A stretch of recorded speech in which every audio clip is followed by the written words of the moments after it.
when purpose knocks at your door and you're the only thing standing in the way? Tonight, we're talking about answering the call. But what happens when purpose knocks at your door and you're left to confront the unhealthy behaviors and patterns that you've developed, that you've been carrying for a long time? Are you willing to change? Are you willing to embrace a new lifestyle to become the person you're meant to be? Welcome back to the Beth B Shift, where the vibe is unmuted, unafraid, and unapologetic. I'm Beth, and tonight we are talking to my brother Rodney, who is the co-host of Dad Mentality. Rodney, it is such a pleasure to have you on the show. I have heard over multiple platforms about the person you used to be and the man that you are today. And I thought it was such an honor to have you on the show today to have us talk about that a little bit. Thank you so much for coming on. Hey, thank you for inviting me, Beth. I've been excited to join you. You know, I am a fan of you and what you're doing, and I've definitely always been excited to come and talk to you about, anything. So I'm I ready. appreciate you. Thank you. So, tonight, we're talking about answering a call. Like, what does answering a call mean to you? Well, for me, let's start with that. A lot of times we get the call and we avoid it. So, I openly say that God called me to do something 15 years ago, and I avoided it for 15 years. Easy. Okay. When he told me that this was something that I was supposed to be doing, I was like, nah, you can't be talking to me. Like, I am not the one that you Right. definitely you might got that wrong. You know what I'm Right. saying? Right. So Right. I know you make no mistakes, but I might not be him. yeah. So a lot of times, and I've learned through my journey that that's how God works. He's the person that makes you. You know what I'm saying? Because I tell people all the time and tell my friends, I was like, you got to understand that God does not work in normal ways. You know what I'm saying? Right. Because he wants to make sure that the glory is his. It's You know, his. All the his. glory is going to be his. You know what I'm Right. saying? So, when you have that thing and you get the calling, you have to be ready to understand that it does. You have to be ready to understand that it doesn't work the way you're going to think it's going to work. Right. Isn't it? Right. Because if that was the case, then you can do it. So Right. so therefore, it is definitely something that when you are called to do what God has you to do, you gotta you're not going to be ready for it, but that's because God will make you ready. Right. You know what I'm saying? I'm like, Yes, God, I'm not qualified.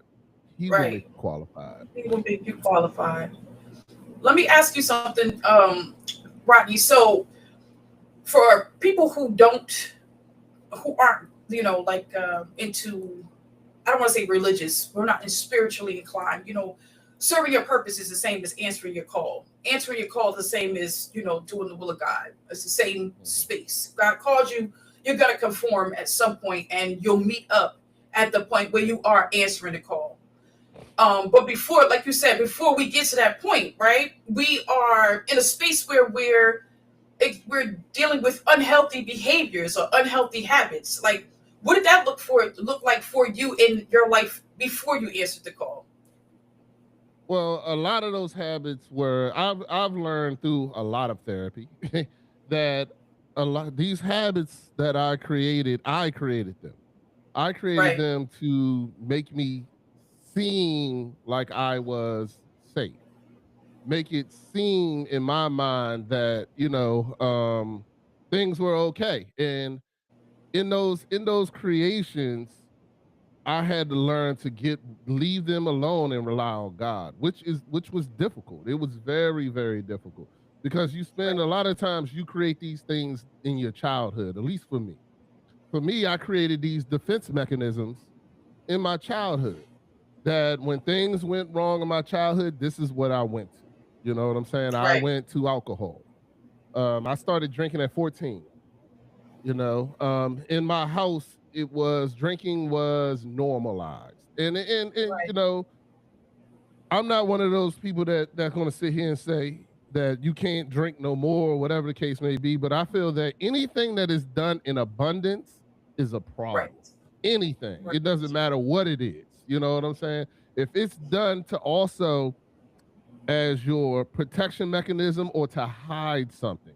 So in other words, I'm Right. having an issue, I don't want to deal with it, so now I go to drinking.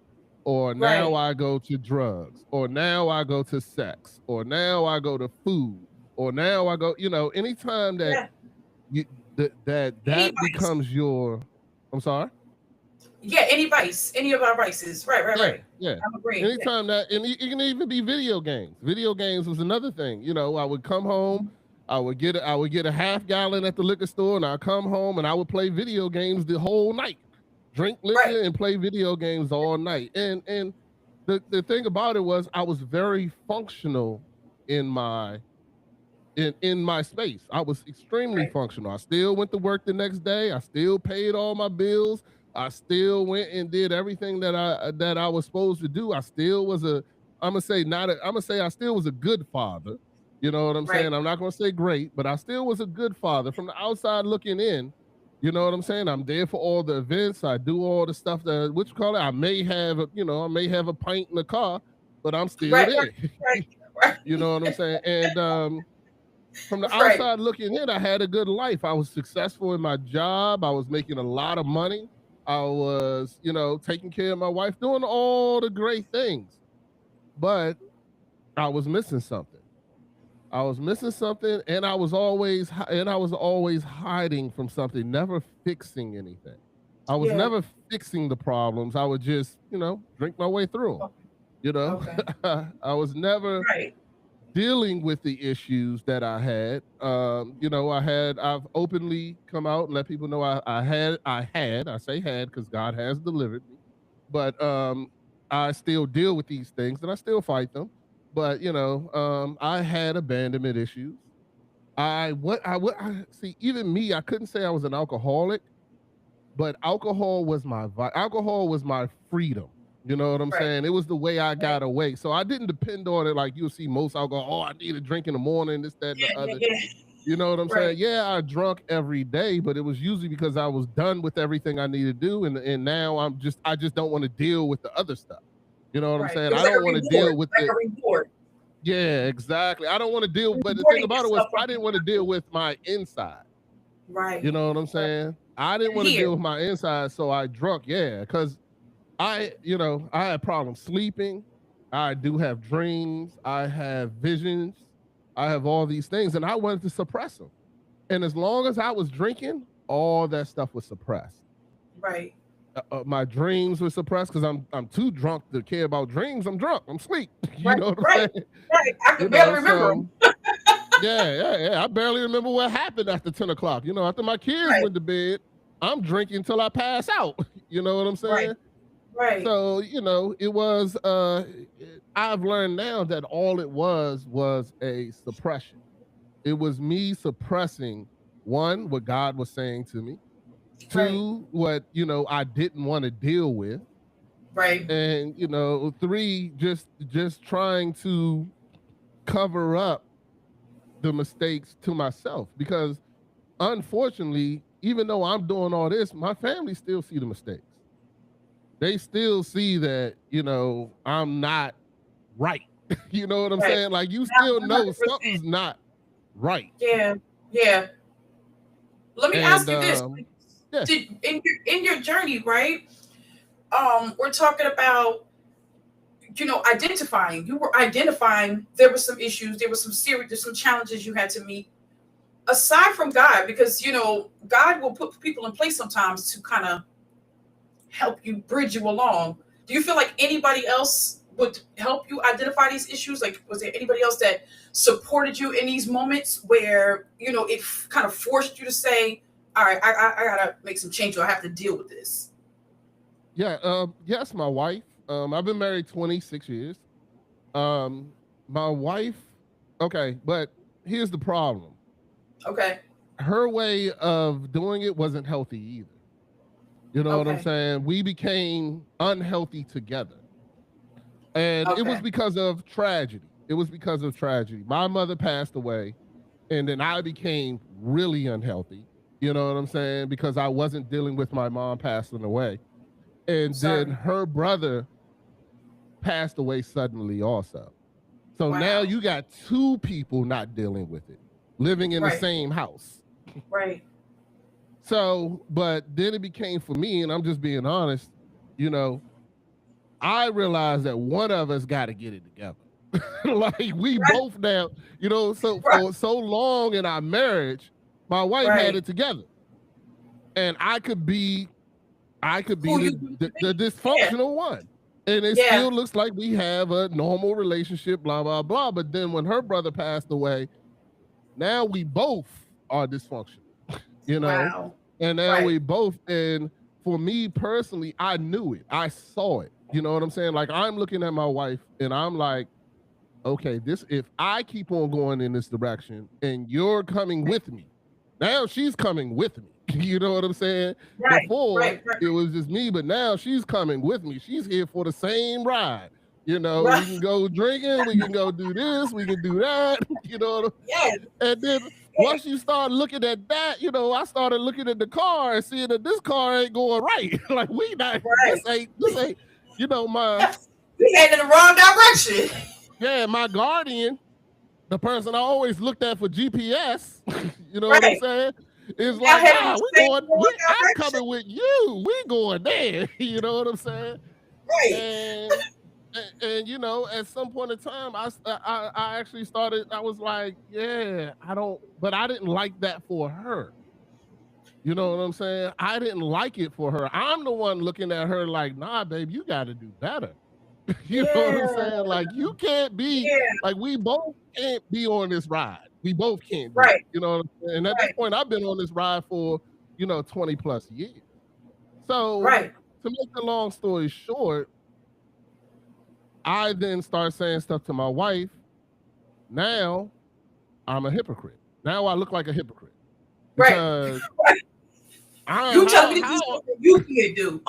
yeah, how can I be doing something for 20 years?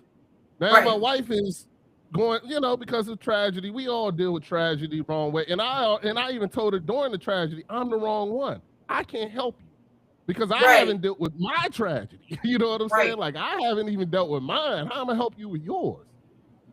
And we functioned through it a little bit, but then our marriage became very rocky. It did. Okay. But I had already started changing before it became rocky. You know what I'm saying? Because I was seeing that things weren't going right, but my change then made things even more volatile, made things Okay. even more because Right. now I'm going against my wife. Now Right. I'm telling her not to do something I've been doing for 20 years. Right. And now like, yeah, we can't do that. And she's like, why not? Right. You know what I'm Yeah, we've saying? been Like, doing it. yeah, like why we can't do this? You know what I'm We've saying? been Like doing why? this. Yeah. So then, and I realized that it was, but then, you know, just like most things in life, you go with it in the purpose to thinking that you're going to save someone else, and then you Yes. save yourself. You know what I'm Yes. saying? You say, but Yes. then you learn that because I went to the right people. That was the other good thing. I had the Right. right people because, and I tell anybody when it comes to therapy, you gotta have the right person because that person can lead you down the wrong direction Down the wrong also. path. Yeah. Absolutely. And fortunately for me, my therapist, I started therapy with my pastor who knew me since I was 4 years old. Okay. And my pastor, the pastor, he's a great person, but he never let me put anything on my wife. He never let me, because my whole thing was, well, she made me do it. Right. How? Right. So you weren't being an Adam in this situation. No, I was You were being an holding Adam. yourself. No, you were holding yourself Adam accountable. said Eve told him to do it. That's what you know Yeah. what I'm saying. So I was So being an Adam. you were being an Adam. Yeah, I was being an Adam. You know what I'm saying? But I was but and then it took me the first thing that started my healing. There was two things that started my healing. the first thing that started my healing was me coming to grips with the fact that now I forgot when people leave you, what is it called? Now I blanked out on it. Abandonment issues. Abandonment issues. Abandonment issues. Yeah, that was the Okay. first. That was the first thing that I realized. And I Right. realized it because whenever my wife would go, my wife couldn't leave the house for more than a day without me starting an argument. Wow. I would start an argument about anything. Like if she left, and I called her and she didn't answer. When she answered, I'm going off. You know what I'm saying? Because I'm Right. like, because for me, my father and both my mother, I talked to them that day. By that evening, they were dead. You know what I'm saying? Wow. So for me, it when somebody leaves me, then this is of course the 11-year-old me's reaction, saying, Right. "Well, you're getting ready to leave. I want to be angry when you Right. leave. That way, I don't feel like you're leaving me. Now I'm kicking you out. I'm Right. kicking you out. So Right. therefore, you're not leaving me. So if I kick you out, you're going to come back. Right. But if you just leave, then there's a chance you may never come back." Right. And that was the 11-year-old me answering. Then the second thing is, I now can drink all day. You're gone. I'm going to drink. Yeah.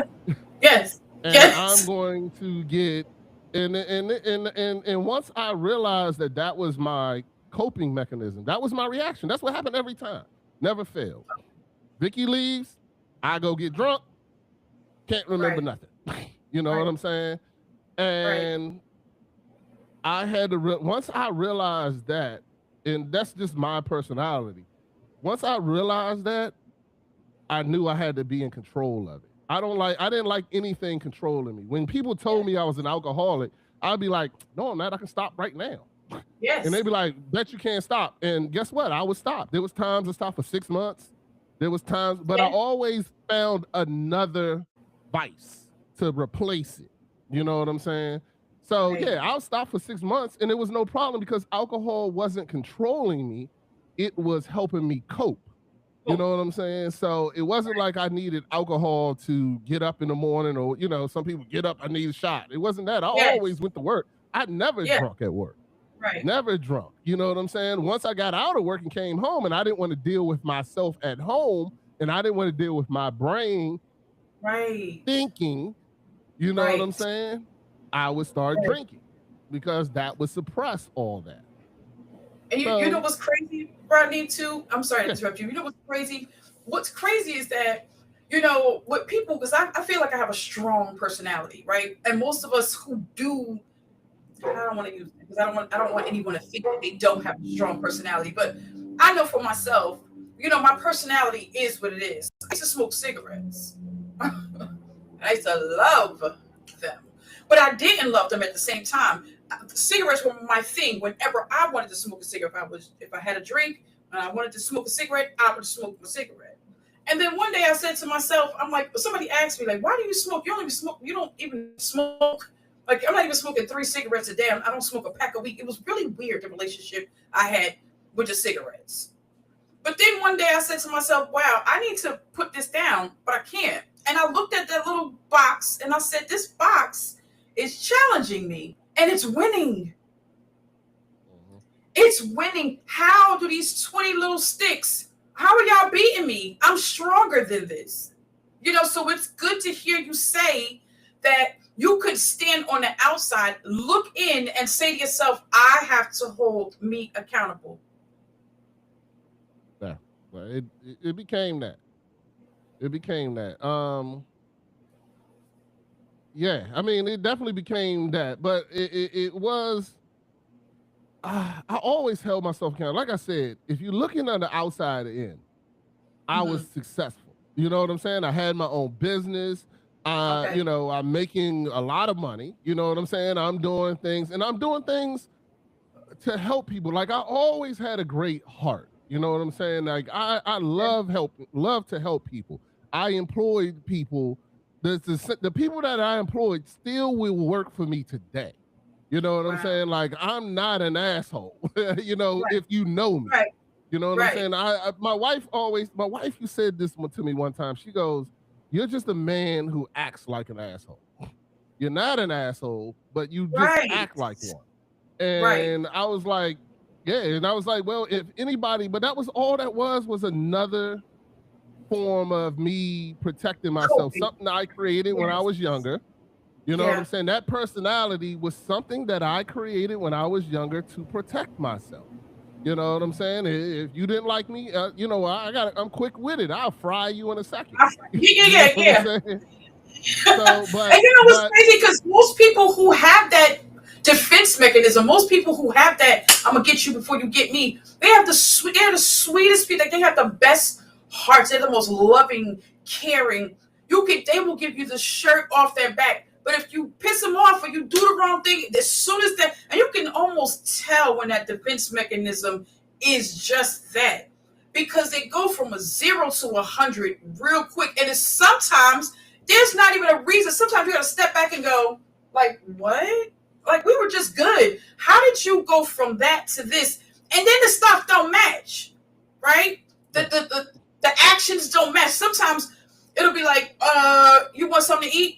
Do I look hungry? Like, we was just friends a minute ago. Like, what? Huh? What's happening? hey, as we go down this journey, we'll get to forgiveness. But Right, yeah, right, but I was one that once you were burnt, you're not coming back, bro. Like there's no forgiveness. I won't pretend to be your friend. We not even right, like we are mortal enemies. You know what I'm right, saying? Like there's right. no love, no heart, and that was part of my defense mechanism. Though Okay. that was a whole part of it because hey, if like I said, either you love me back then. This is what I said: either you love me or you hate me. Or you You hate know what me. I'm Right, saying? But I don't. right, I could care less. You know what I'm saying? There's no 50% with me. Either you're all in or you all out. right, right. So let me ask you So something. How did you tell the difference between, like, enabling and supportive? Like, because that's a line. You say, because you realize that you and your wife are going through this now. You're holding her accountable in spaces that you couldn't hold yourself accountable, and then you started holding yourself accountable, and now you're like, we're not doing that anymore.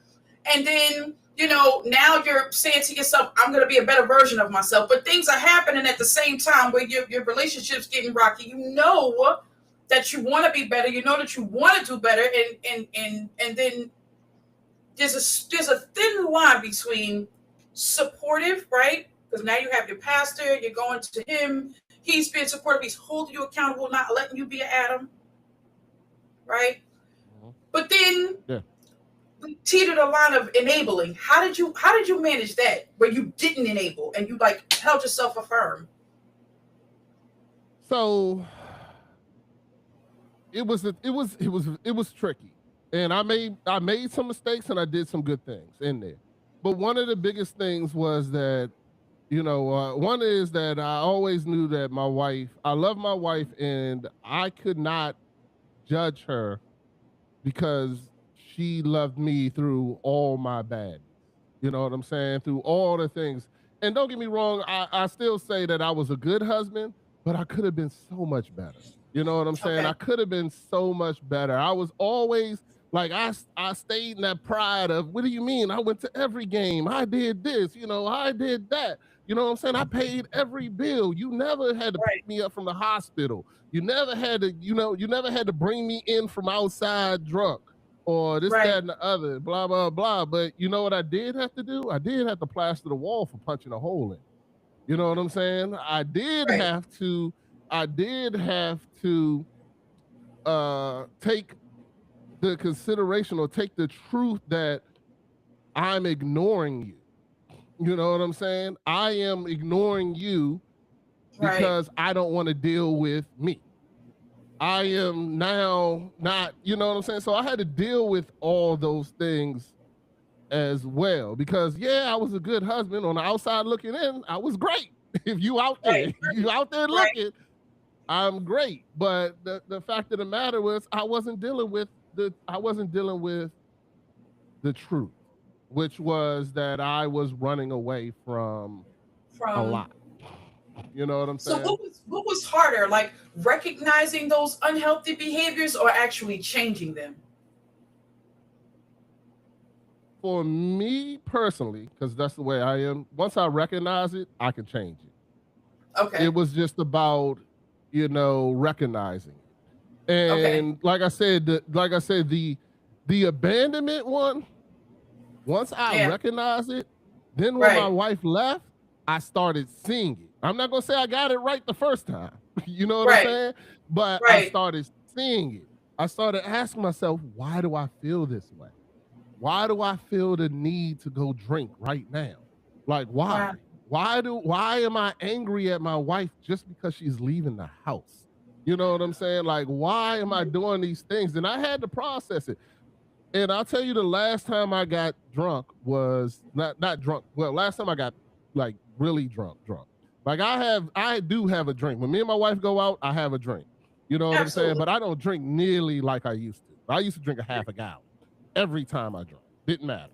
But I'll go out and I'll have a drink with my wife. But now I'm even doing that less and less, because now when I do it, I'm not even enjoying it anymore. You know what Right. I'm saying? Right. Now it's almost weird. Now I'm just doing it because I'm in this social environment. But I Right. still, even after that, I'm like, I could have saved that $15. That's what Yeah. I say to myself in my head. Like, I could have saved that $15. But Right. anyway, but to go back to where I was, the first she went to, ooh, I don't even remember what she went somewhere. But this is therapy. This is now the new me. And I was like, yo, I'm good. Like, she going out of town, and I think she went to California. I Okay. was like, she going out of town. I'm good. We did all the steps. We prayed before she left, blah, blah, blah, this, that, and the other. And I'm like, yeah, I got this. And I Right. go, and I go, and I go and drop her off at the airport, come back. I say, you know what? I'm just going to celebrate a little bit. I'm doing good. I'm just going to celebrate a little bit. Go holler at my boy. My boy like, yeah, come on over. Now I come on over, and I meet this gentleman. It was his cousin or something like that, which Okay. I should have known. Now looking back, I should have known from the beginning that he was the enemy for me. For me, not saying he was Right. the enemy, but for me, Right. he was the enemy because he was going through something, and he was drinking to get through what he was going through. And all I wanted to do was trauma bond. That's all Right. I wanted to do. I couldn't wait to trauma bond with this man. I was Found like, thank somebody. you, Jesus. Let's trauma bond together. And I sat there and drunk so much liquor that when I woke up the Oh next no. day, I was home, no shirt on, and didn't know how I got there. Oh my gosh. So I called my boy, and my boy is like, yo, do you remember anything that happened last night? And I'm like, no, not at all. I was like, but hold on. I had no shirt on, but I had my jacket on. So I left. Wait. I had a jacket on with no shirt. So he goes, yeah, bro, you threw up everywhere. You passed out. You threw up everywhere on the couch. I took your shirt off, put it in the washing machine, and then I went to sleep. And when I woke up, you was gone. And there was vomit and stuff everywhere, blah, blah, blah. And I couldn't remember nothing. Nothing. Wow. And I sat there and I went outside and I cried and prayed. And I said, you know what? That's the last time. That is it. Yeah. I'm not doing this again. Like I am not gonna, I don't want that to be my story. You know what I'm saying? And I had to go back. And I had to go back. I had to go rent a carpet cleaner. I had to go rent all this stuff and clean up his carpet and do all that kind of stuff. But I did it because I wanted to punish. I wanted myself to see what I have to do. See what I did. And in that moment, I called my wife and I even apologized to her. I was like, yeah, I thought I was good, but I need more work. I still need to work. This is still something for me. You know what I'm saying? Yeah. So Yeah. But that was like one of the real days that I said from now on, I'm going to God. Like, I'm not going to go to this bottle. I'm not going to do that anymore. I don't want my kids to wake up and I'm outside underneath a tree. You know what I'm saying? It just so Right, happened my kids weren't there. My son stayed over his grandparents' house, stuff like that. Nobody was there to see me, but I was like, yeah, I don't want to be that guy. Like, I'm done with it. I'm done with that guy. That guy has to Thank go. God. Go. Yes. Has to Thank God go. for that. So I guess so, and you're holding yourself. You are holding yourself accountable to the point where you are not. You're praying your way out of slipping back into those unhealthy behaviors. Yes. For any person who has that, like some of the did mention, for people, like what do you feel like people most ignore? Like what's the most unhealthy behavior people do ignore? The most unhealthy behavior is usually something that you don't want to address within yourself. For me personally, it was all me. I can't blame nobody else. You know what I'm saying? Like I was doing this on my own. But it was something that I created. Is realize first you got to realize what the real problem is. And that's the thing that people, because we as an adults, we don't really go back to our childhood and see where that trauma or where that trigger happened. You know what I'm saying? Like, because usually stop growing mentally, where we stop growing mentally, when we stop growing mentally, we have to go back to that point. I totally agree with you, because that's where we left off. We're right there in that moment. Absolutely. We're right there. And we become immature and unhealthy in our own space. And then we want other people to deal with us just like that. Yeah. My wife didn't know she was dealing with an 11-year-old. She had no idea. You know what I'm saying? Right. But there was times, once I realized it and I talked through it and me and my wife talked through it, and let's get something straight. That was a struggle too. Because my wife also had to learn how to build the safe place for me. You know what I'm saying? Because don't get it twisted. My wife still, I say everything's on me, but by the grace of God, I have a woman who's willing to work with me. Willing to, but I mean, it is both ways, to be honest with you. Because my wife has trauma too. We all have trauma. There's no person that I can honestly say there's no person that does not have trauma. Except for Jesus, and that was because he was Jesus. But literally, he should have had trauma too. You know what I'm saying? But we all have trauma, and it's about finding that person and being able. But here's the other part of that too, because I watched your show the other day, and you was talking about this. The key of having somebody in your life and working with their trauma is that they want to work on their trauma. Because there's people that don't want to. There's people that want to stay there. Like, I'm good here. And for years, I was that guy. I was like, I'm good here. What do you mean? I'm successful. I got money. You see my bank account? Like, Like, I'm good. I'm okay. Yeah. You want me to fix that? Why? I don't got to. Absolutely. And who gonna check me, boo? Like, who's gonna check? Like, if I'm in a space where I'm like, I'm her, who's gonna check me? You? I got you. I get another one. I got my own stuff going on, and I answer to me. You don't like it? You can like deuces. My wife. Talking to my wife. Sorry. Hey, baby. Oh. There we go. All right. So my wife just came back. Wife. See? Hey, look. She left for what? 2-3 days? No drinking. My man. That's me. She can now leave and be safe. I love that for you. I love that for you. Like, for real, I love that for you, because that stuff is hard, and finding somebody that makes you safe, though, that's even bigger. You know what I mean? But you gotta be safe for both. You can have conversations with people. You can have conversations with your spouse, and they're not safe. Yeah, absolutely. They're not safe. Somebody else. Let me tell you something, and that is part of the story too, because as I'm telling you the story of us going through it, there was a point where that it all came to a head. There was a point where I am now changing. My wife is now she wants the old me because she wants to hang out with him. You know what I'm saying? She's like, nah. He became my friend in the interim, right? Yeah, well, right now she's going through something. So now we just, we're both being unfunctional together. You know what I'm saying? And but the thing about it for me was I didn't want that for her. You know what I'm saying? Like, nah, babe, you don't want to be in my realm. I don't want you in my universe, and nor do you really want to be here. You know what I'm saying? So, it's better. I started getting healthy. So now it's the opposite. She, she feels some type of way.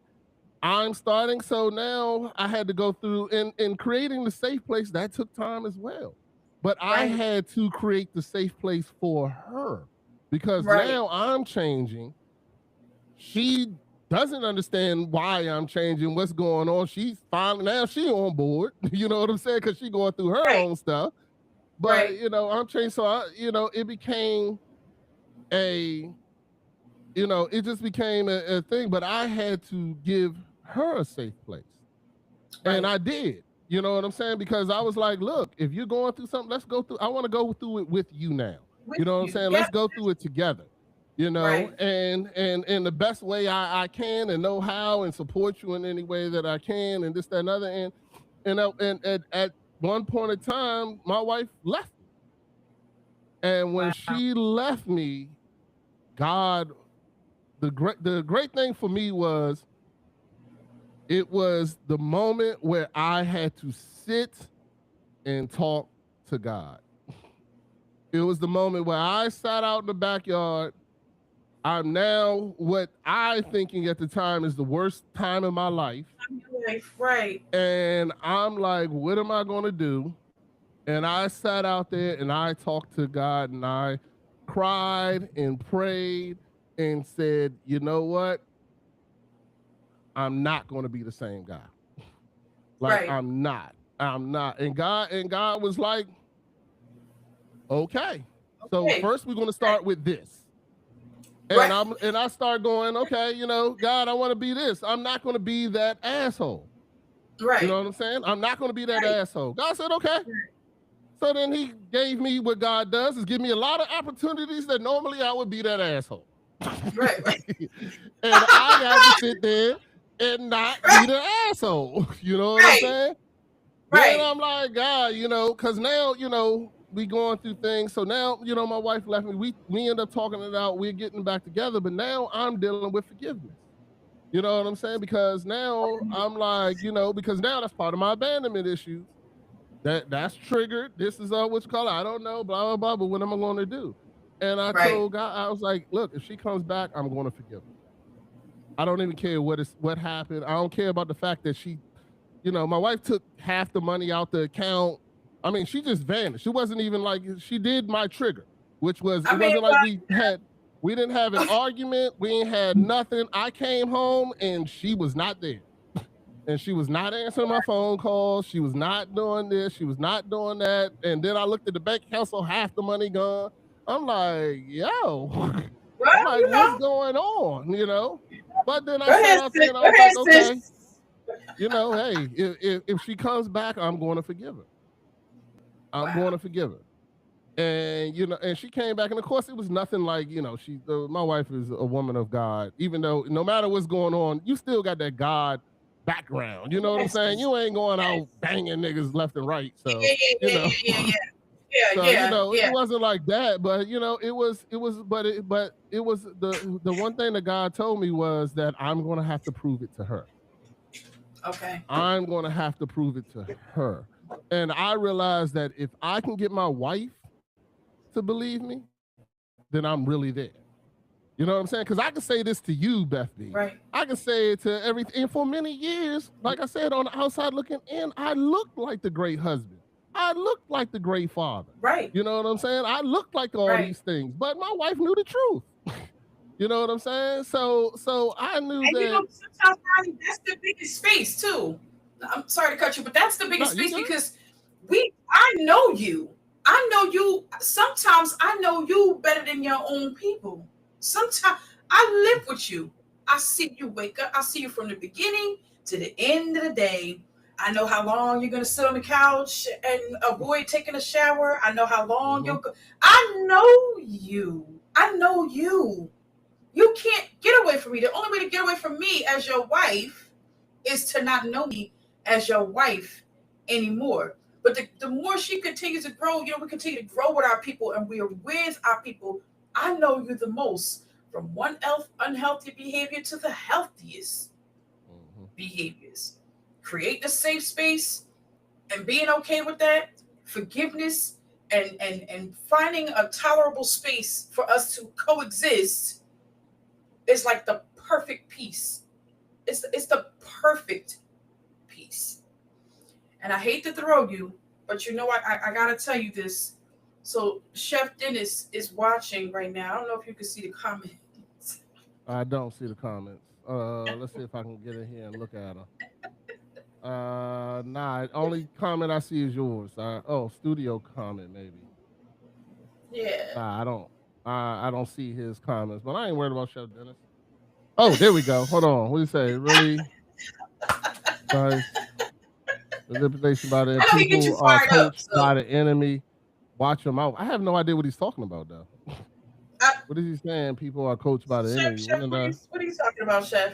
I don't know. Chef be on this thing. I ain't worried about him. Anyway, let me tell my story, man. Chef can tell. He got on here. He told his story. I ain't sit there.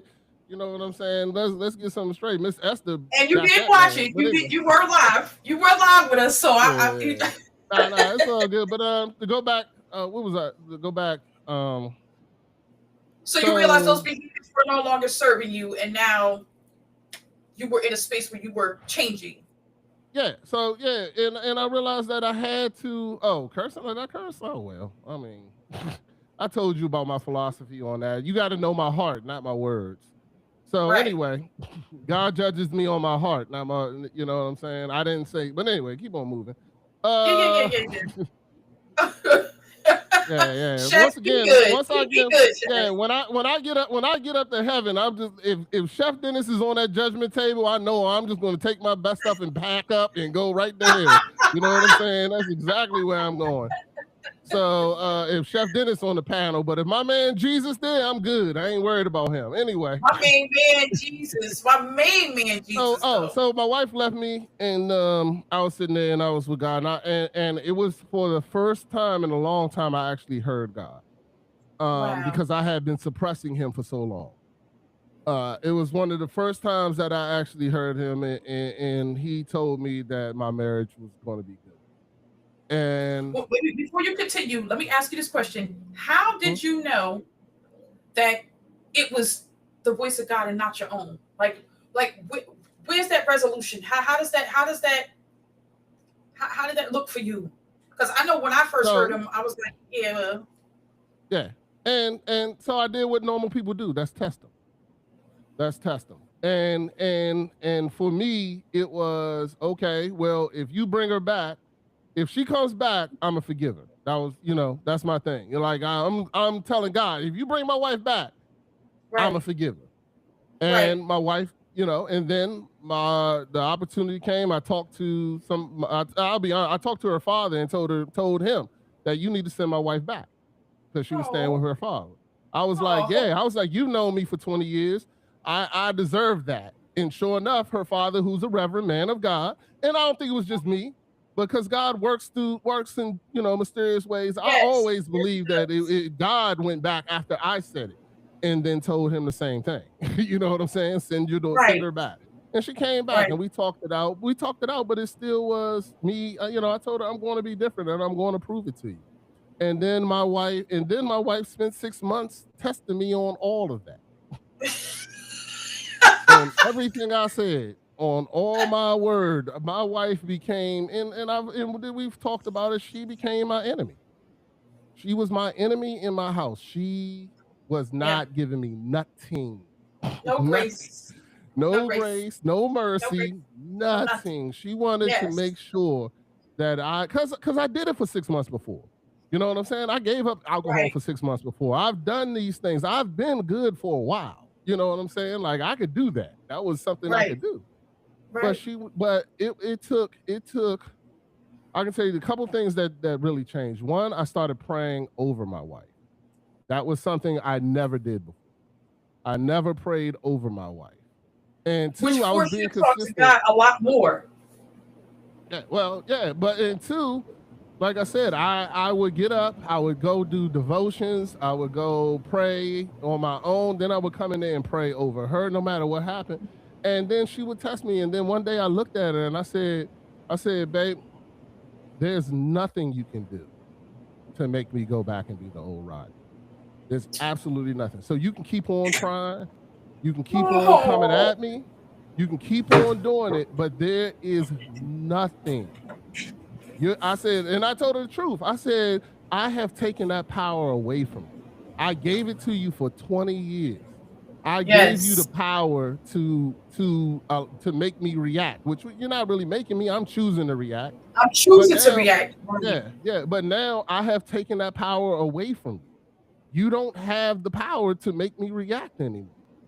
Right. And that was one. And then two was praying over her. You know what I'm saying? When I started praying over her, I started seeing God then working on her to say, hey, you know, he's being real. Like, this isn't what you call it. And then I told her, and then one day I told her, I was like, yeah, I'm tired of fighting against you. I want to fight with you. Like, if we come together, the things that we can do for God is going to be amazing. And one day we're at church. My wife goes up on to the altar, and she said it on my show. This is open information. She went to church, she went to the altar, and she left it there. And after that, we've been on fire as a relationship, on fire as a man. Our marriage now doesn't even compare to how great it is now. But I also want to tell you this. Okay. God also came through for me. God also came through for me. And that's what really set me in place of being secure in stopping my old habits and replacing those things with God. Because I tested him. I hate to say I tested him because he told me. He was like, look, if you keep on doing this. He told us to test him. Yeah. But it wasn't really I tested him. He said, if you do this, I'm going to do this. And I was like, right. I don't know, bro. You know what I'm saying? Like, I don't know. I'm going to see, but okay. But then, you know, God also, so two things started happening. I stopped drinking, what you call it. God also started talking to me in my dreams. And in my dreams, he would tell me things and show me things that I knew was nothing but God. You know what I'm saying? Because now I'm not drinking. Now my dreams are opening up. And I'm telling you, so there was a dream I had when I was changing. And it was one of the ones that really changed me. I felt in my dream, I felt a demon holding me down. And I couldn't get up. And I was trying to get up so much in my dream that I threw myself out of my bed and into the wall. That's how hard I was trying to get up. And when I had that dream, it was for me, you know, it was God letting me know that I'm finally free. Like, I am free of those demons.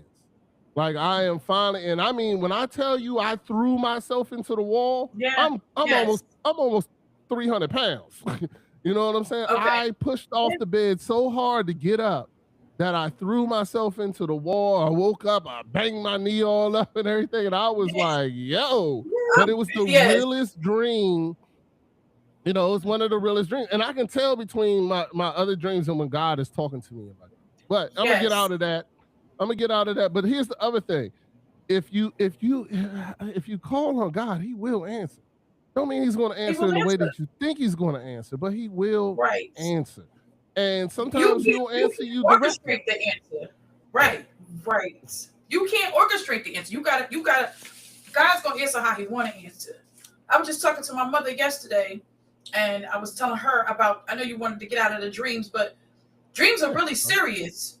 And I've been having conversations with her over time because a lot of people don't feel like things that have happened generationally can affect what's happening to us today. My great grandparents aren't here anymore, but I'm quite sure something they did, a long time ago helped develop the choices that needed to be made today. And talking to her, I'm like, I am an advocate for breaking generational curses. Mm-hmm. I am one for that. I do believe that there's some things my grandfather drank from the day I met him to the day he left this earth. I know who I'm related to. There's a codependency that runs rampant throughout, my system. Mm-hmm. But I know that breaking generational curses are important. I had a dream the other night, and my mother was dead. I never dream about my mom. And the way we were functioning in the dream, it was God's way of telling me things are being broken. Things are being broken. The nature of my relationship with my mother, how we're growing, how things are breaking. But it's because we're identifying them. We're saying that they exist, right? There's an unhealthy behavior that exists. There's an unhealthy space that exists. We're identifying it, and now that we see it, we're working to change it. And every time God speaks, it's like, Beth, I got you. I see where you're coming from. I hear your heart. I know what it is that you want. I know what it is that you desire. Just stay focused on me, and you'll get it. But stay focused on me. And I'm grateful for that. So I'm glad that you actually mentioned. Sometimes when you mention dreams, people be like, "What dream? What?" Yeah. And for me, it is I'm very careful about mentioning that to people because people, even me, I would think somebody's crazy a lot of the times when they tell me stuff like that. Like I'm the biggest. The problem is I'm the biggest like non-believer. Like for people that tell me they're going to tell me something. Like don't tell me you're going to tell me something. Just tell me. Don't be like God told me to tell you this because I'll be like, nah, I got a relationship with him myself. I don't need you. You know what I'm saying? That's how I feel. You know what I'm saying? But then don't tell me ones and twos because I'm 3. Yeah, but then God uses people to tell me things. You know what I'm saying? And I know it when it happens.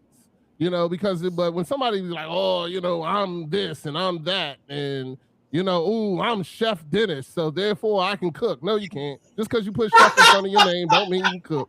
You know what I'm saying? That's how I look at it. That's my personality.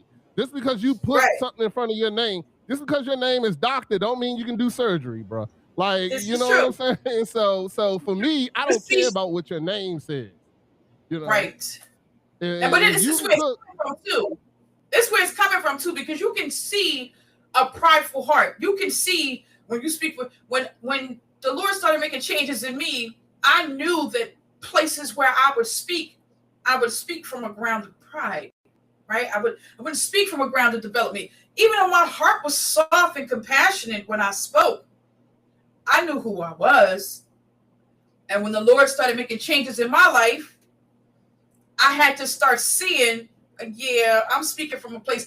I can't speak from a place telling people that God did this or God did that when I don't show that it was him at all, because I keep saying I have to show the relationship between me and him so you can see my growth and development. If I'm always saying, you won't see where God came in and made any changes. So, I had to learn from that space too. Don't always speak from a place of pride, because when you can't hear me. Nobody will hear God if I'm speaking from my chest. Absolutely. Nah, I mean, and for me, so that was one thing. But God does use people to speak to me. It's been several times on even Chef Dennis's show that random people have come on there and said things that I knew was for me. You know what I'm saying? Right. That was a great thing. And even every once in a while, Chef Dennis makes a good point. It's not very often, but every once in a while he makes a good point. But you know what? But he also drives me to look for myself, to research, to go find things. You know what I'm saying? And because I don't want to say something and it's not biblically sound.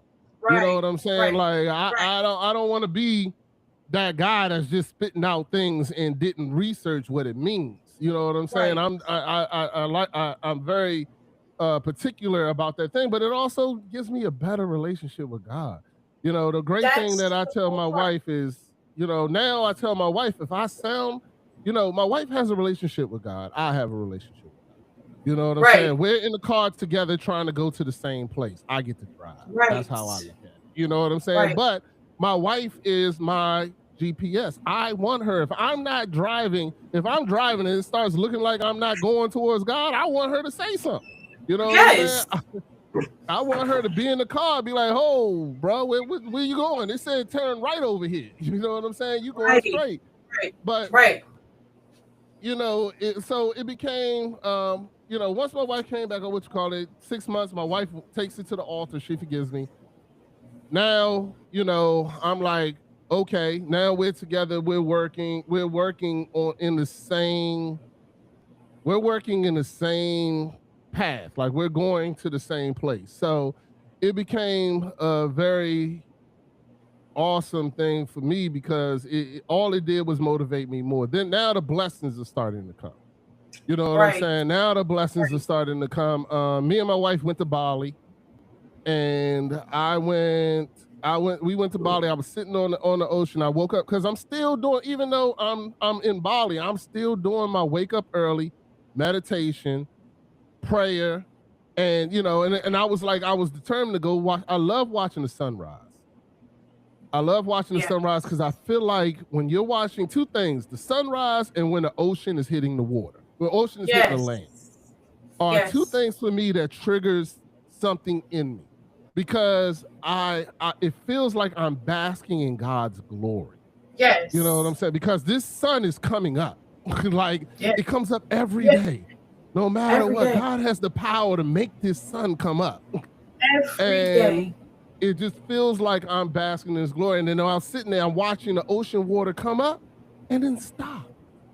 It doesn't take Right, over the land. It right. doesn't, you know, it's a powerful thing. It could take this It over if it is. wanted to. You know what I'm saying? But God's Absolutely. power Even how stops it he right allows there. the sky to be separate from the water.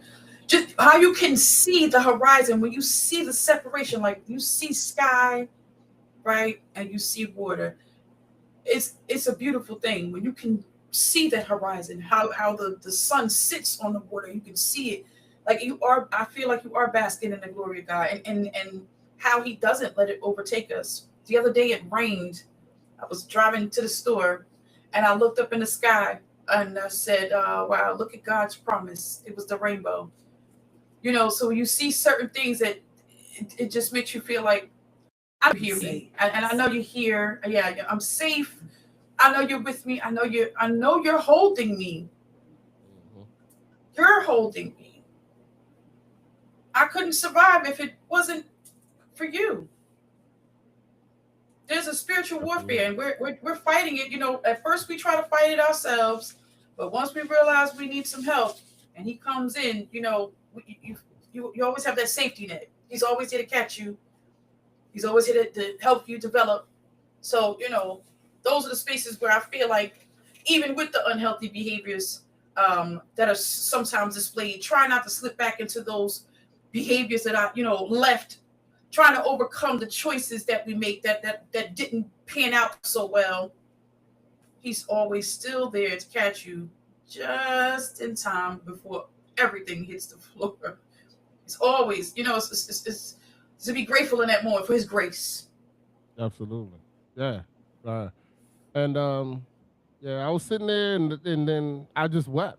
I just wept and it was crazy. It was like out of nowhere, a chicken comes and sits beside me, and the chicken was just sitting there, and I'm looking at the chicken looking at me, looking at me crying, and it just sat there. And I named him something. I don't even remember what I named the chicken. I named the chicken like Adam. I'm out here naming which called, but anyway.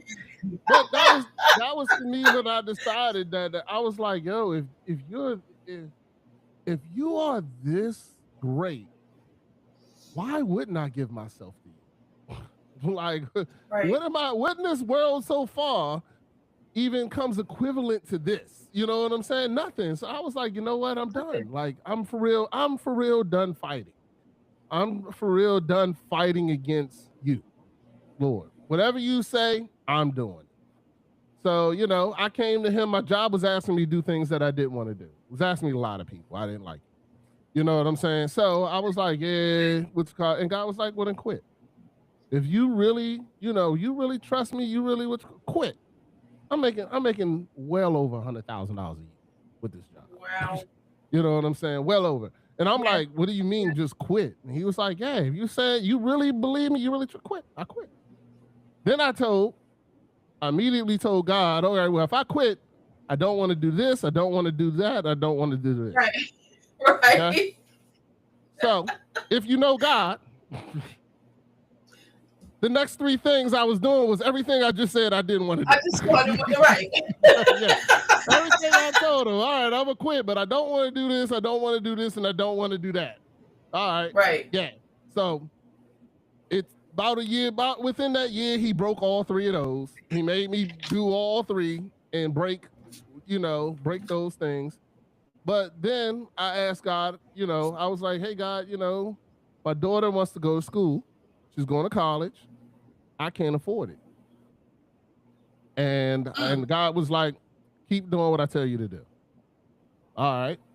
So then I was like, all right, well, prom's coming, God.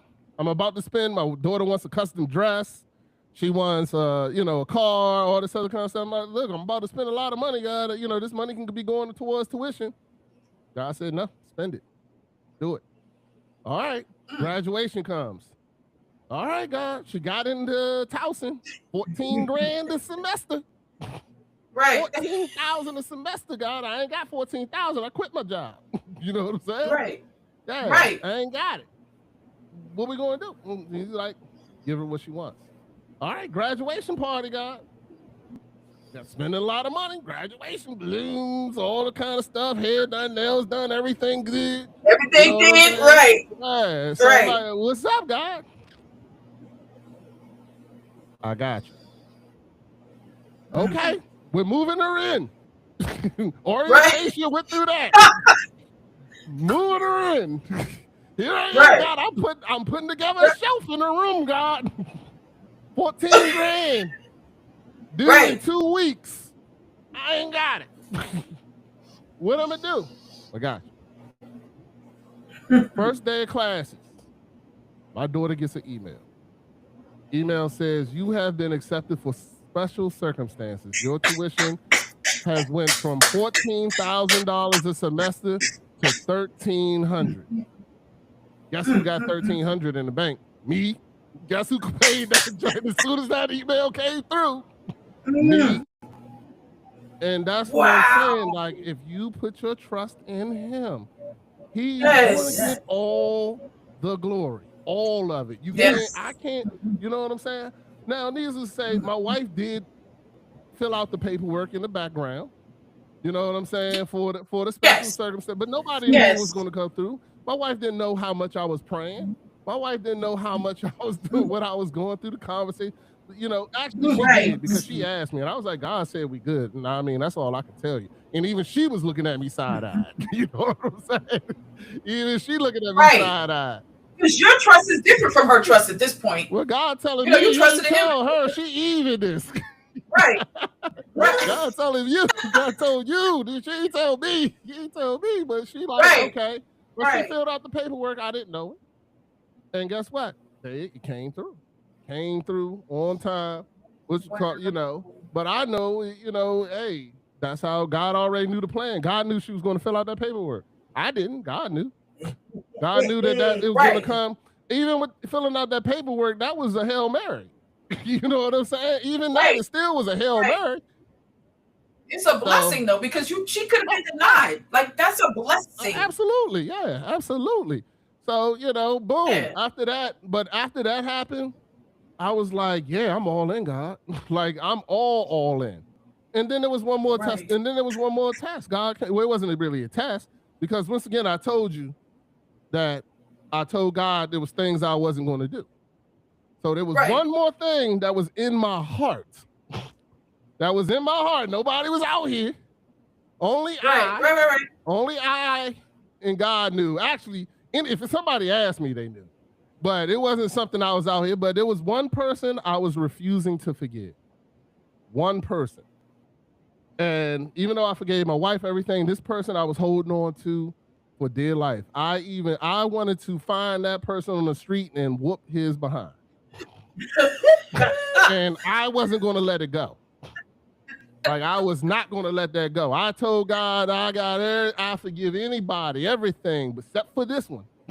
This one, he got it coming. If I see him on these streets, it's going to be no words, all hands. You know what I'm saying? Yeah. And then God places a demon in my house, or allowed a demon to be in my house. I'm not going to say places one, but he allowed something that happened in my house, and I was like, okay, I've seen this before, and I know that you can take care of this. What's good? And God said to me, yeah, well, you got to forgive him. And I was like, for real? That's really what I got to do? And he was like, yeah, you have to forgive him and really forgive him. Not just say it. Actually, it's done. Wow. And I still took 2 days, Beth. I still took 2 days. Yeah, I'm trying here, Lord. I'm trying. I still took 2 days. And then I finally sat down and I said, you know what? I forgive him. I will never say it again. I will never say it. And I really did forgive him. I really did. I'm being honest with you because and I'm gonna tell you something. I still always feel about the 3-day thing. I also fasted for 3 days. I also fasted for 3 days after that. After I said I forgive him, I fasted for 3 days, and in 3 days that spirit was gone. Completely gone. That's huge. You know, like I said, if you talk to him, man, he'll answer, but a lot of times you don't like the answer. You know what I'm saying? Like, you just don't like the answer. Right. So now, because the answer's not true. Yeah, and then like I said, it was another thing. Even with Chef Dennis, I told Chef Dennis, because Chef Dennis was getting on me. This is one of the times that he was right, and I'm glad he's gone, so he can't hear me say it. But this is one of the times where he was right, where I was, you know, I have now changed, but I was, and I'll be honest with you, I was afraid. I was afraid to work in my church. Not because of anything that my pastor did, because my pastor is amazing, but I was afraid that I would let him down. That was really what I was afraid of. I was afraid that I would not be able to be at the standard that, one, I know my pastor's for, but my pastor never judges anybody. He's an exceptional man. He's an exceptional man of God. Him and his wife never judge. Never. And I've known him since I was 4. And believe me, I used to come to church with drugs and guns. Right. You know what I'm saying? Like, I had guns on me and drugs on me. You know what I'm saying? As I'm walking through the church. So, but he never judged me. Him and his wife always accepted me and always loved me, no matter what, no matter how lost I was and how many things. And I found out later that was because when we first met, we were both going through things. My pastor was going through stuff. He was trying to break his habits. You know what I'm saying? And focusing on us as youth was how he did it. But, you know, he talks about that openly. But anyway, to get back to that part. So, you know, I was always afraid, and I was telling Chef Dennis, Chef Dennis was like, you know, no, what do you do in your church? And I was like, nothing. It was like, for real? You don't do nothing? I was like, nah, you know, God been telling me I'm supposed to work with the youth, but we already got a youth pastor. We already got a youth ministry. We already got all this stuff set up, so I don't think that's what I'm going to be. And I told Chef Dennis this on Sunday. That's how God works. Pastor get up there. Oh, yeah, by the way, we revamping the youth ministry. Anybody want to join, they can sign up. Keeps moving, goes on about his prayer, goes on about his passage, yeah? So now, what I got to do? I've been telling God, I'm going to do what you tell me to do, right? God opens his door. I got to walk through it. Walk through it. Yeah, I got to walk through it. So I did. You know what I'm saying? I did. Next, God told me I need to work with Tough Talk is what we call it, but it's the men's ministry. And so, you know, yeah, I've joined in on that as well. I've also led both things. I've led the youth ministry and led the Tough Talk ministry as well. And God has been working on me more. You know what I'm saying? Now so when I was in Bali, the other thing God told me I had to do was leave the old. He was like, you got it. When I was in Bali, he told me then I needed to leave the old, like everything. And that was part of my job too. First it was my job. And now, so when Trump came in, my wife lost her job also. And now but my wife was already working on her own ministry, even when she was there. Okay. But this made her step fully on faith when she did. And like her ministry is with it's called Mindful Movement now. It was yoga. I'm not going to get into the whole, church yoga vibe, all that kind of stuff. You know what I'm saying? We can come back for we can do another episode on Once that. again, my philosophy is God knows your heart. It doesn't matter what it looks like on this earth. If that's not your heart, then that's not it. My wife is not taking people trying to lead them to the devil. You know what I'm saying? So she wants you to stretch and breathe. You know what I'm saying? You can call it whatever you want. And that's what my wife did. She was like, I changed the name because when you say yoga, people already think this devilish thing in the church. Yeah, so it's called Mindful Movement, but guess what? It's yoga with gospel music. You know what I'm saying? And she's not. That's just with everything, though. I'm sorry? That's why I started that's why the Beth B Shift exists.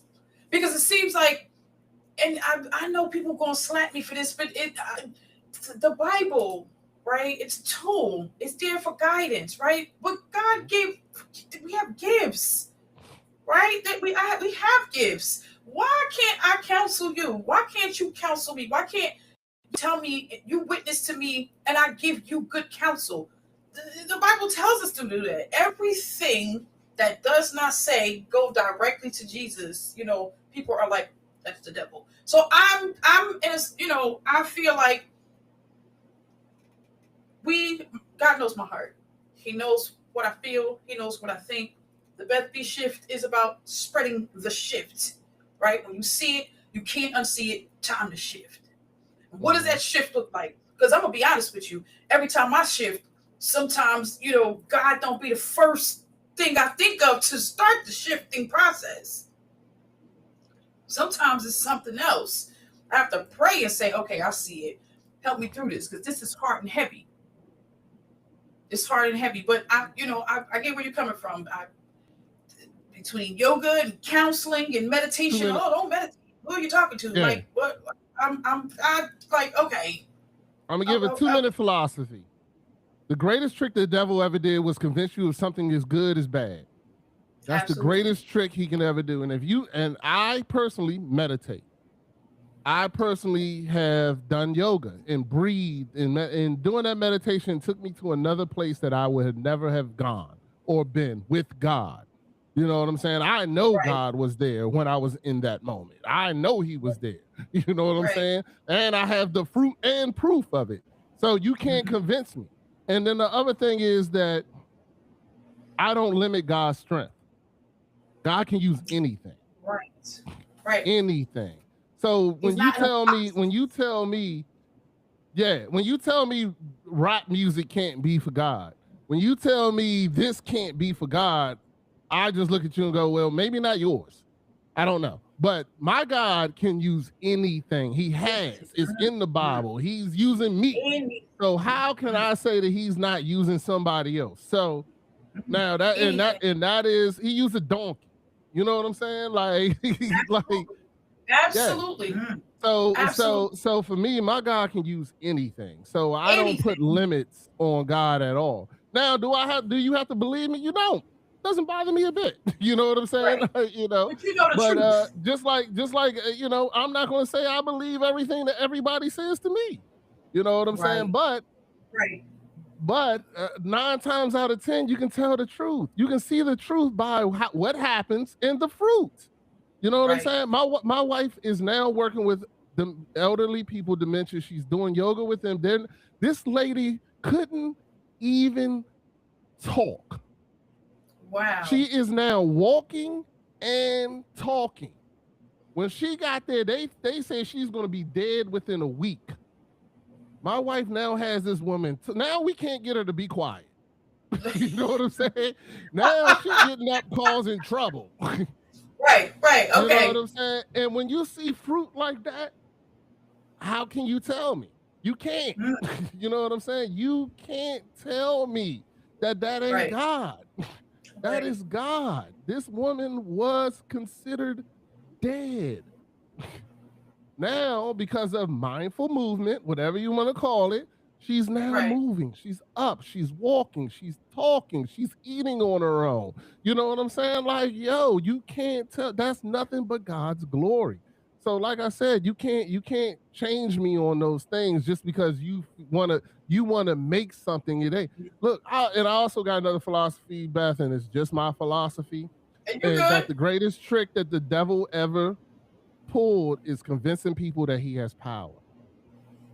The devil doesn't have power unless you give it to him. Give it to him. You Absolutely. have to give him that power. It's just like Absolutely. I told you, I no longer gave my Mhm. wife that power, not calling her the Right, devil, but I no longer gave my wife that right, power. So now it's nothing you can do. You can't do it if I'm not giving it to you. If I'm not right. giving you the power of fear, you cannot make me afraid. I'm So let me say, choosing to be afraid. we all have a different way of believing, right? The Bible tells us about the 12 disciples. There were 12 Yeah, different men, 12 different philosophies. yeah. Peter thought that if somebody bothered Jesus, he needed to cut his ear off, right? They Mhm. all had 12 different philosophies. And you can always look at that and say, I really don't believe, I don't really go with that, but I could go with that. There were 12 different people to represent 12 different philosophies with the same heart, same direction. So everything you believe, I'm not going to believe. Everything I The believe, one thing you're they not. had in common was they had a Was relationship they with had Jesus. with God. That's it. And that Absolutely. and I think sometimes that's what truly matters. That's the only thing that matters. Right. And to be honest with you, in life, that is the only thing that matters. And Only my thing that philosophy is matters. if I got a relationship with Jesus and I'm doing what he tells me to do, I can't lose. I can't Absolutely. lose. There's no loss with him. There's no even Paul was Peter Paul. Paul was in jail singing. Whoever was in jail singing. I always get my Oh, P's confused. Yeah. Yeah, it yeah. was in jail singing Yes. and Yes. praising and bringing people to And God. praising You know and what I'm praying. saying? In jail. Absolutely. So Yep. you know, it's just about your mindset. Even the worst places can be the greatest places of God. Like Absolutely. my pastor, we have a church. My pastor has a ministry in Kenya where he talks about there's women that walk 5 miles and we complain about driving 15 minutes to go to church. Right. Right. You know what I'm Right. saying? So And singing for 15 minutes, but we'll watch a football game for 3, 4 hours and yeah, halftime. Make a meal in between. Like, yeah. So I get it. And before we get up out of here, I just wanted to ask you this. For any person that's listening, especially men, right? Because you dropped a couple of nuggets here tonight between counseling, identifying unhealthy behaviors, and coming to grips with reality. Having a situation in your marriage that going left, and then God bridging everything back together. If there was any advice that you could give any person that is watching right now, what would that be? stop making excuses. Hmm. No matter what it is, if you once again, I live on simple philosophies that I really follow, and if you want different but you're doing the same thing, they Right, stop making excuses. Stop making excuses. God is here. He's there for right, you. All you got to do is call on him. It's in the right. Bible. It's there. You know what I'm saying? It's And right there. I'm a living witness that you can call on him and he will answer. He will come It's, through. He will do. You might not like what you're saying. And now in my now talking to other men, blah, blah, and things like that, I asked them, I was like, whenever they come to me and they tell me their issue, the first thing I asked them was like, well, what is God saying? And I can right. tell by the sigh if they're talking to God or not. Because as soon as I say, well, what is God saying? They go, Then I'll be like, oh, here it is. All right, I know you really talking to God when you sound like that. You know, but Right. they go, well, you know, he kind of, if they go like that, I'm like, no, that ain't it. You know what I'm saying? That ain't it. That ain't it. But when they go, oh, you know what I'm saying? I'm like, okay, let me hear it. Right. Let me hear Right. it. And every single time when it's that big sigh and they come and then tell me what's next, I'm like, well, now my question is, what's your excuse? Right. What's your excuse? Because if God told you it, you can take it to the bank. You know what I'm saying? Right. You can take it. Right. It is a check that will be cashed. You know what I'm saying? So, right. Yeah, and that's what I do. You know, when I talk to people, you know, and things like that, and first thing I ask them, they come to me and be like, you know, I'm going through this, blah, blah, blah. They tell me the whole story, and then I go, first question, what did God say? And I can tell by their side. And if they don't, and then I'll be like, and then my next answer is they didn't go to God. I'll be like, well, go to God. That's what you need to do. Your first step is you need to go to God. Yeah, go to God. Tell me what he says. Then we can start working from there because I want to know what your excuses are. Now, what's your excuses? You know what I'm saying? Because then we're going to work through your excuses. I can support you. I can support you. We can pass your excuses. I can support you. Yeah. Because now we're going to work through those. And 9 times out of 10, once we get those excuses out the way, you know, it's going to be whatever God told you it's going to be. You know what I'm saying? Absolutely. It's going to be that. You can take it to the bank. When God told me my marriage was good, I knew I could take it to the bank. I knew that. I even told my wife, you ain't going nowhere. Already know. Right. Like, I don't care what you saying. Right. That's the truth. I don't care what you saying. I already know. Right. And now me and my wife joke. I was like, yeah, what if you had left me before you got this version of me and some other woman got it? She said, oh, I'd be mad. Oh, I'd be mad. Yeah, because now you're the good guy, right? Yeah, I mean, now I'm a way better person. Not even just to say husband, this, that, and I still struggle. Don't get me wrong. I still have a smart mouth. I still don't like I got a short fuse, and I'm still working on some things. You know, I still work on some things. My heart is different. But you know, I'm be honest with you. You mess with my kids or my family, it's a wrap. That dude he's not playing with you. You know what I'm saying?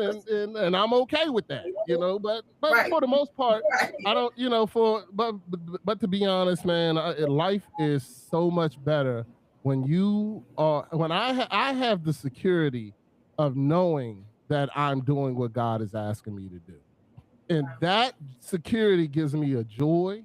It gives me a confidence. It gives me a way of life that cannot compare to anything else. And I suggest that anybody, when you know you're working for God, you're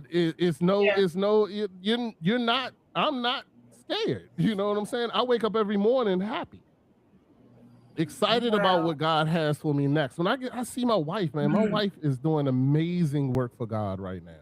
And we're getting ready to sell our house and buy what is it called? I always want to say the wrong name for it. Assisted living facility. That's it. We're getting ready to buy our own assisted living facility just so my wife can continue because that's what God told us to do. That's what he told me to do. He told me I had to give up all my old. So I'm leaving my childhood house. I left my job. Now I'm going to leave my church to join a new church. God already showed me that in a dream. He already showed me in a dream what I'll be doing in a different church already. You know what I'm saying? So you know, when you get that when you have that kind of backing, you know, you can go to Pharaoh and say, let my people go. You know what I'm saying? Like, absolutely. And stand on business when you do it. Yeah, because it was like, all right, well, I mean, I'm good. Like, there's nothing, people are telling me I'm crazy. My job thought I was insane. They was like, bro, you're just going through a midlife crisis and all this, you're good, you know, go buy a Corvette. And, you know what I'm saying? Right. Yeah. And I was like, nah, man, I'm good. I'm gone. I'm done. They was like, well, what are you going to do? And I was like, man, I don't even know yet. I'm waiting on them. But But you I'm know what? so much Obedience is happier better than now. sacrifice. So it's good Oh, that you know. and one more thing, the job I have now, not qualified for. Didn't know a damn thing. Got hired. Got Really? hired, did a 15-minute interview and was hired on the spot and had no clue about what I was doing. Not even the foggiest. And you know what? Are you I'm serious? happier than I ever could be. Happier than You I ever know, could be. we have a lot in common, and one day, you know, maybe you can have me on, you know, in a space where I can share my story. I try to use this Absolutely. platform so everybody can hear bits and pieces of other people's story. Right? It would be a small violin if I was sitting here telling my story all day, every day. And I think it's beneficial, especially for different gender of people and different, you know, backgrounds, to come into this space and tell, you know, what it is that we've been through. Our stories sound very similar. Difference between me and you, I didn't listen. When the Lord told me to leave, I did it. I was disobedient. I kept trying to hang in there, and then, you know, my mind went to a different place, and I almost didn't know how to come back from it. But I'm grateful that God never left me. I was able to pray. The faith that I had put helped me keep saying, you lost, but God got you. I felt like, you know, Hagar in the wilderness when she was out there with Ishmael and all she had was water. Like, I knew there was something, I just didn't know what it was. But, you know, again, I truly, truly appreciate you for coming on the Beth B Shift. This will not be the last time that you are here. It's been an honor. Thank you so much for sharing your story. Thank you for so much for, you know, being open and vulnerable and transparent, because that's truly, truly important. For everyone who has been listening, for all, if you got something, I hope you did. Please like, share, and subscribe this episode, especially if you or someone else can benefit from it. It is very important that each one teach one, and that we make sure that we create a safe space for people who need it, especially if we're not that person. Until we see you guys again, stay grounded.